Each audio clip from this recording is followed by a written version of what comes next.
Hello, ये video मैं बना रही हूँ as a shout out to all the girls above 19 years to start taking folic acid supplement 400 microgram. As you know, folic acid एक vitamin B है।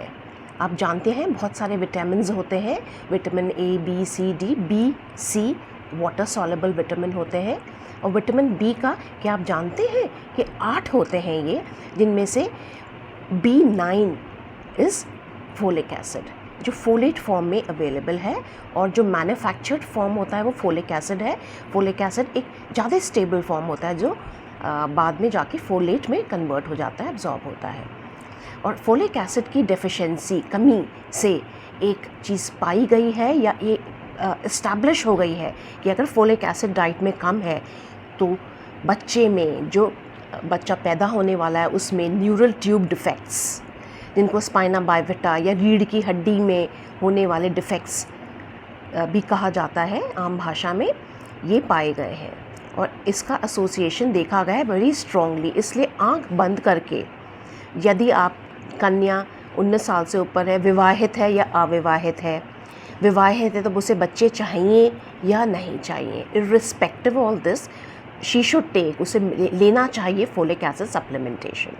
Folic acid आप जैसे जानते हैं विटामिन बी, ये एक बहुत इम्पॉर्टेंट विटामिन है, और ये कई सारे बी कॉम्प्लेक्स जिसे हम कहते हैं 8 तरह से बना हुआ होता है। B1, B2, B3, B5, B6, B7, B9, B12। तो B9 जो है वो है फोलेट, जो कि फोलिक एसिड फॉर्म में मैन्युफैक्चर्ड होता है, और इसी फॉर्म में वो फोर्टिफाइड और सप्लीमेंटेशन दिया जाता है। इसका अंदर जाके वो फोलेट में कन्वर्ट होता है, जिस फॉर्म में वो एब्जॉर्ब होता है।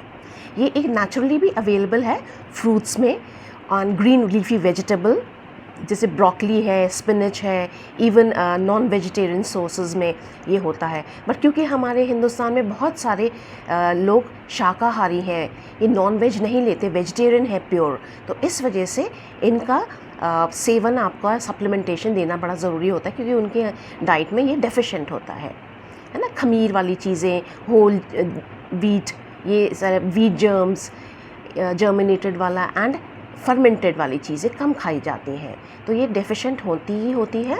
और दूसरा, अगर मैं लड़कियों को ये कहूँ कि न्यूरल ट्यूब डिफेक्ट, जो रीढ़ की हड्डी में होने वाले न्यूबॉर्न बेबी में जो होते हैं डिफेक्ट, या जो अजन्म बच्चे में, फीटस में जो डिफेक्ट होता है, उसके अलावा और क्या बेनिफिट्स हैं, तो आप इसको ज़रूर खाना शुरू कर देंगे। आपको मैं बताना चाहूँगी कि ये बालों की ग्रोथ के लिए बहुत इम्पॉर्टेंट है। ये फोलिक एसिड की डेफिशिएंसी से आपको thinning of the hair, hair fall, hair loss, greying of the hair भी होता है। और दूसरा मैं कहूँगी कि फोलिक एसिड से आपको फेस पे एक ग्लो भी मिलती है, it gives a glow to your skin. ऐसा है कि ये folic acid RBC, red blood cells बनाने में भी इसका रोल है। इसकी कमी से खून की कमी हो जाती है, अनीमिया जिसे कहते हैं। इस वजह से अगर कमी है तो चेहरा पीला लगता है, पेल दिखाई देता है। ये जितने भी रैपिडली डिवाइडिंग सेल्स हैं, DNA and RNA जो होता है, उसकी फॉर्मेशन में ये हेल्प करता है। और दूसरा, केराटिन, जो बाल जिस प्रोटीन से बना है वो है केराटिन, तो ये उसके अमाइनो एसिड या उसके बिल्टअप में भी इसका रोल है। वैसे जितने भी बी ग्रुप ऑफ विटामिन्स हैं, इनका एक ये रोल होता है कि वो कार्बोहाइड्रेट से एनर्जी या फ्यूल में कन्वर्ट करने में सहायक होता है। तो यदि इसकी डेफिशिएंसी है तो आप स्वतः ही जान पाएंगे कि अगर किसी को कम है तो क्या होगा।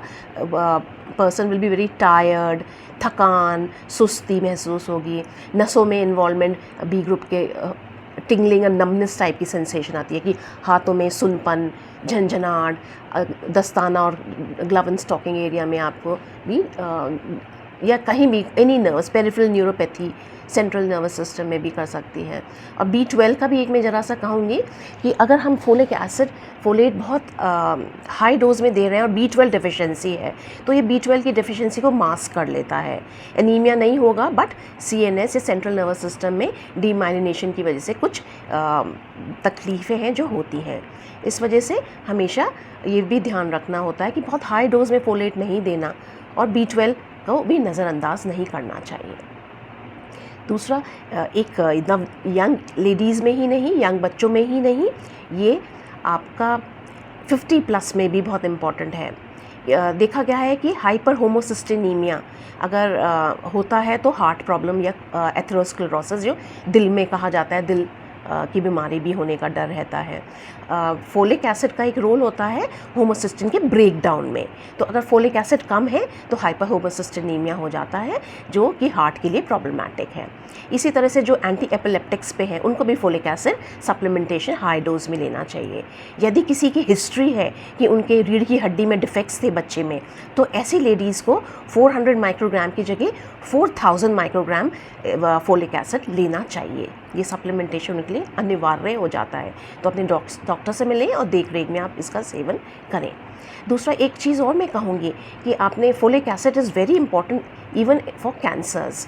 जो कैंसर कीमोथेरेपी चल रही है तो कहा जाता है सेल्स के जो रैपिडली डेवलपिंग सेल्स हैं उनको फोलिक एसिड की ज़रूरत है। तो फोलिक एसिड एक रेस्क्यू दिया जाता है एंटी कैंसर ट्रीटमेंट जब चलता है। इवन हम लोग जब कभी मीथोट्रेक्सेट देते हैं किसी पेशेंट को किसी भी वजह से, तो उसमें भी ये लिया जाता है। तो folic acid is again very important. Just remember कि हर लड़की को फोलिक एसिड लेना है सप्लीमेंट, इर्रिस्पेक्टिव कि उसे बच्चा अभी चाहिए या नहीं चाहिए। और अगर यदि चाहिए तो भी प्रेगनेंसी इस्टेब्लिश होने से पहले आपको फोलिक एसिड स्टार्ट कर देना चाहिए। तो I hope you'll follow my instruction. और कोई और क्वेरी हो तो मेरे से आप पूछ सकते हैं, कोई भी सवाल हो इसके बारे में।